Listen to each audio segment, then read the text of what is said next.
부자가 함께 독도에 다녀왔는데요. 독도라고 선명하게 쓰여있는 글씨, 일본어 자막에도 독도라고 나왔어요. 이게 글로벌 예능이잖아요. 얼렁뚱땅 피해 갈 만도 한데 명확히 독도임을 알리는 제작진의 소신이 반가웠어요. 선생님, 어제 뭐 보셨어요? 넷플릭스 예능 대환장 기안장 9편이 모두 공개됐어요. 기안장을 보면서 그래 방송이 이런 걸 해야지 했습니다. 그렇게나 요변스럽다는 울릉도 앞바다에 띄운 바지선이고 그래서 안전이 문제가 되긴 하겠으나 방송사로서는 이 정도 규모의 세트를 짓는 거는 크게 어려운 일이 아니지 않나요? 연예인 출연자가 3명뿐이니까 비용 면에서는 오히려 효율적이지 싶어요. 예능이나 드라마나 제작비의 태반이 출연료라고 들었거든요. 편하게 가는 관찰 예능, 폭식 먹방, 의도가 모호한 여행 예능, 또 진부한 토크쇼, 또 유튜버 그대로 따라하기, 이래서야 경쟁력이 있겠느냐고요. 대환장 기안장이 예능의 흐름을 바꾸는 계기가 되었으면 좋겠는데 그렇게 될 것 같지는 않습니다. 제작진이 기획안을 애써 마련해서 가져가면 윗선이 묻는데요. 그래 좋은데 제작비는 어떻게 누가 마련할 것이냐.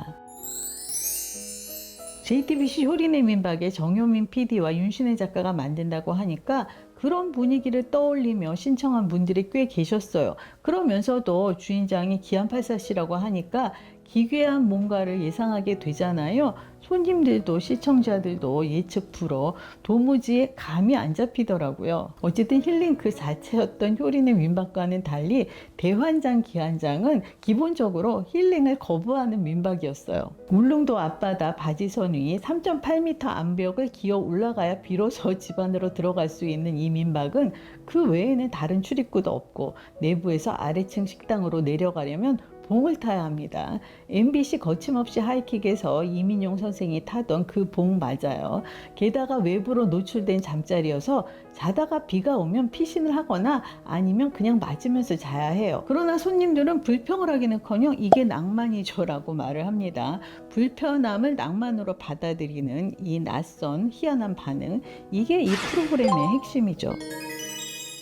기안84 씨가 이 불편함을 설계했습니다. 우리가 어릴 때 스케치북에 꿈의 집을 그린 다음에 이 그림이 현실이 되는 상상을 하잖아요. 어린 아이와 같은 상상에서 기안84 씨가 그린 그림 한 장에서 출발합니다. 하지만 손님이 쩔쩔매며 당황스러워하자 마음이 흔들려요. 실제로 본인도 너무나 힘들었대요. 듣자니 힘들어서 둘째 날에는 울기까지 했다네요. 사실 저는 기안84 씨의 생활 방식, 그 위생관념이 없어도 너무 없잖아요. 그런 점을 맞듣지 않아 하는 쪽이라서 걱정이 많았어요. 그 구질구질한 걸 이번에 또 봐야 하나 이런 걱정. 그러면서 한편으로는 정효민 PD에 대한 믿음이 있었어요. 브레이크를 밟을 지점을 확실히 알고 있는 PD거든요. 사실 기안84 씨의 기행을 화제성으로 이용하려는 제작진들이 꽤 있었습니다. 그런데 정효민 PD라면 그러지 않으리라는 믿음이 있었던 거예요. 기안84 씨가 손님들에게 더 있다 가면 안 되느냐, 꼭 가야 하느냐 자꾸 잡더라고요. 그게 빈말이 아닌 것이 손님 하나가 과외 때문에 돌아가야 한다고 했거든요. 그랬더니 그럼 학생을 여기로 부르라고 권하는 거예요. 결국 학생이 과외를 하러 울릉도에 왔어요. 말이 바로 현실이 되는 기안장입니다. 여기에 예상치 못한 강단의 아이콘이 등장합니다. 직원이죠. BTS 멤버 진씨. 주인장 기안84 씨가 흔들릴 때마다 진씨가 나서서 중심을 잡아줘요. 타협을 하면 안 된다. 타협을 하면 여느 숙소와 다를 바 없지 않느냐. 자신도 손님들도 기안스러움을 경험하러 온 거다. 이렇게 아주 단호하더라고요. 기안84 씨가 평소에 잘하는 거 있잖아요. 아무데나 들어눕기. 힘에 부쳤는지 길바닥에 기안84 씨가 들어 누우니까 진 씨가 옆에 덥석 누워줍니다. 기안84 씨의 의도를 누구보다 명확히 이해하고 지지하고 지켜냅니다. 월드스타지만 이곳에서는 꾸준히를 마다하지 않는 일꾼이자 든든한 동료예요. MBC 굿데이가 지드래곤을 추앙하다가 결국 대중과 괴리감만 키운 채 막을 내렸어요. 대중은 아이돌 찬양 예능을 보고 싶은 게 아니거든요. 그런데 기안장에서는 진 씨 본인은 물론이고 동료들이며 손님들도 BTS를 크게 의식하지 않아요. 거죠.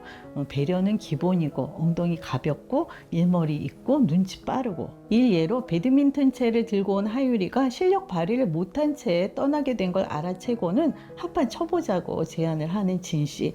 배려가 일상인 모양이에요. 연세 있으신 분들 중에 방탄소년단의 노래는 알아도 그 BTS 멤버들의 면면은 잘 모르는 분들이 계실 텐데요.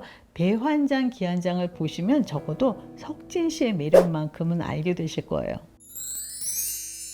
또 다른 직원 지혜은 씨, MZ세대 특유의 당돌함을 대표하는 인물이죠. 암벽도 못하고 봉도 못하고 처음에는 당황스러워하면서 투정도 부렸지만 결국엔 자기 몫을 묵묵히 해냅니다. 제작진이 보트 면허를 따라고 권한 게 신의 한 수였어요. 확실한 역할이 주어졌잖아요. 아, 이게 뭐야 라고 소리치는 장면. 손님들이, 시청자들이 느끼는 어이없음을, 황당함을 지혜은 씨가 대변해 주는 거예요. 연예 대상에 빛나는 기안84 씨에게, 글로벌 스타 BTS의 진 씨에게 눌리지 않는 자신의 목소리를 내는 인물로 성장 중입니다. SBS 런닝맨에서는 수시로 외모 지적을 당하는 구박덩이 설정인데요. 여기에 와서는 자신만의 독자적인 서사를 갖게 됐어요. 쿠팡플레이, SNL, 직장인들 이런 프로그램에서와는 다른 얼굴이죠. 스승과도 같은 SNL의 신동엽 씨, 오빠처럼 친근한 런닝맨의 유재석 씨, 그리고 이번에 기안84 씨, 진 씨까지 지혜은 씨 인복이 폭발을 하네요.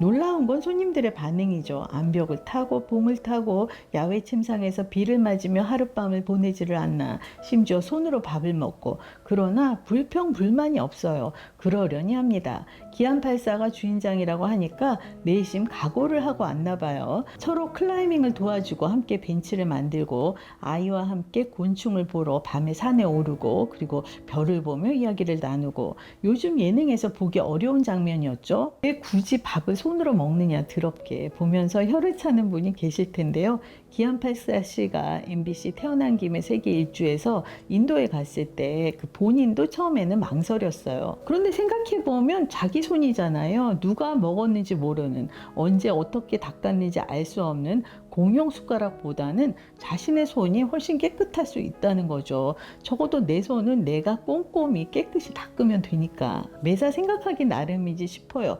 그리고 원한다면 그 숟가락으로 먹을 수 있다고 합니다. 강요하는 게 아니에요.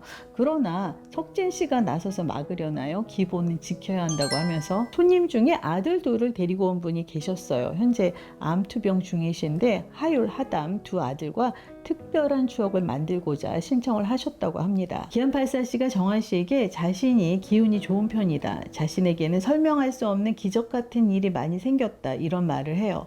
기안84 씨 방식의 위로죠. 정한 씨에게는 은근히 위안이 되겠더라고요. 기안84 씨가 할 수 있는 최고의 선물이 뭐겠어요? 그림이잖아요. 나중에 그림을 그려서 선물했더라고요. 넷플릭스를 보지 않으신다면 유튜브에 이 부분 영상이 올라와 있으니까 한번 찾아보세요. 세 부자가 함께 독도에 다녀왔는데요. 독도라고 선명하게 쓰여있는 글씨, 일본어 자막에도 독도라고 나왔어요. 이게 글로벌 예능이잖아요. 얼렁뚱땅 피해갈 수도 있는데 독도라고 명확히 알리는 부분, 제작진의 소신이 반가웠습니다. 기안84의 상상력, 진의 신념, 지혜은의 성장, 그리고 손님들의 공감이 맞아떨어진 대환장 기안장은 단순한 민박 여행 예능이 아니었어요. 저는 방송의 성공은 함께하고 싶은, 참여하고 싶은 마음이라고 생각을 하는데요. 여러분, 기안장에 가보고 싶지 않으세요? 대환장을 경험해보고 싶지 않나요?